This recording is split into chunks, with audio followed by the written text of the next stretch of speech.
Well, I have to say that I'm a little discouraged as I sat here today. I've seen an awful lot of institutions, very fine institutions, start to retreat from offering online education.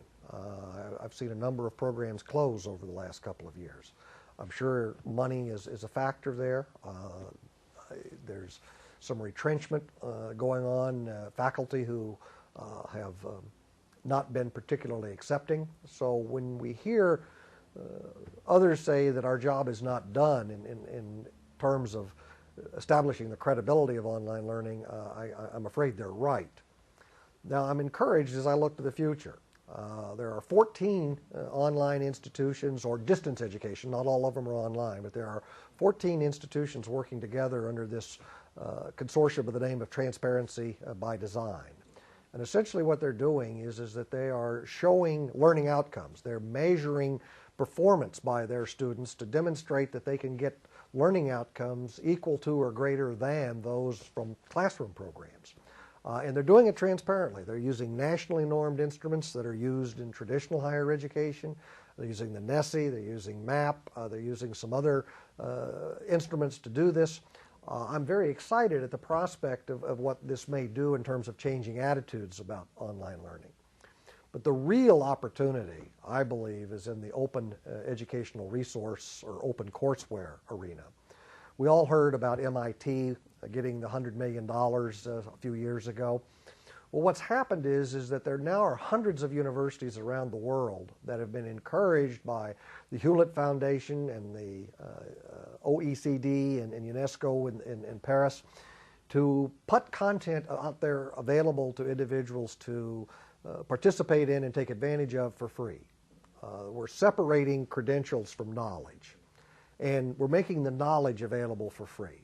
The real opportunity for institutions like mine and others is going to be in helping those students access that free content, and then when they're ready for content, or for a credential rather, or they're ready to come back into more traditional education, to provide assessment, to assess the knowledge that they've gained through those open resources. I really feel like we're going to see a real surge in interest in assessment. Partly that's being driven by the Department of Education and the work that Secretary Spellings initiated a couple years ago, where it's expected by our accreditors that we can demonstrate learning outcomes.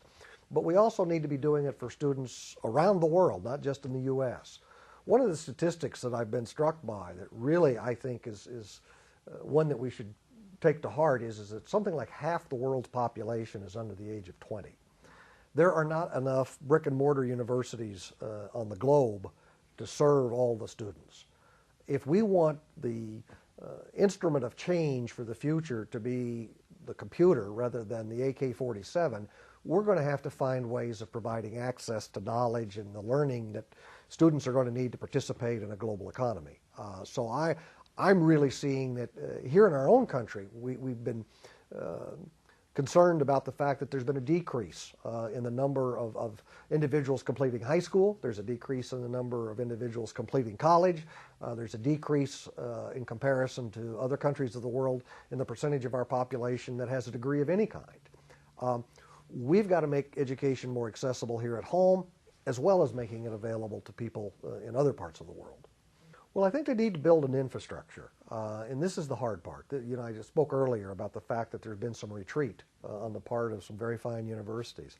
And I think that in difficult economic times, such as the ones we're in right now, they're feeling, hey, this is a place where I can save money. I see it exactly the opposite. I think this is a way in which to gain some economies. I think this is a way in which to make dollars go further. But that requires changing some mindsets, both of university and college presidents as well as faculty. I think we're going to have to pay attention to that. I think we have to pay attention to the accreditors. There are those who are not convinced that you get the same kind of education online as you get in a classroom. We've got to pay attention to that, and we've got to be quite, I think, aggressive in terms of showing that that's not the case. And we better be sure that it is the case, too. Challenges will all, for colleges and universities looking ahead, will all come from the issue of scaling up online learning.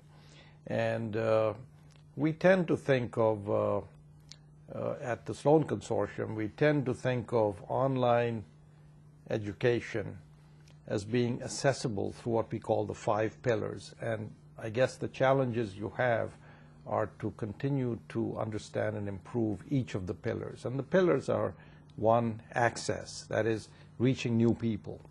That's a challenge. How do you advertise? How do you get them to know that you're offering these great new things that are intended for them that are not on campus, etc.? So the marketing side and the access. Secondly, faculty involvement and faculty satisfaction. Big challenge. If you're going to scale up, you've got to figure out how to get all your faculty involved. It's a big issue. You'll always have someone hanging on to a rock until the last second, not wanting to let go of the old reliable way of doing things. Well, maybe you shouldn't bother with them. Work with the others. You'll get them eventually. So there's a challenge, getting faculty engagement and involvement. Cost effectiveness. As you scale up, there'll be cost issues. They will not be long-term. They'll be short-term. You'll need to invest so you can recover revenue eventually. That's a challenge. Where do you get the money from? Maybe your trustees have to authorize a special expenditure. Maybe you have to raise the money. Don't know. That's 3. You've got to do issues having to do with the student satisfaction. Fundamental. I mean, what is it that keeps students involved, and what is it that they're telling us that they didn't like about what we did? So again, as you scale up, you can't degrade the quality.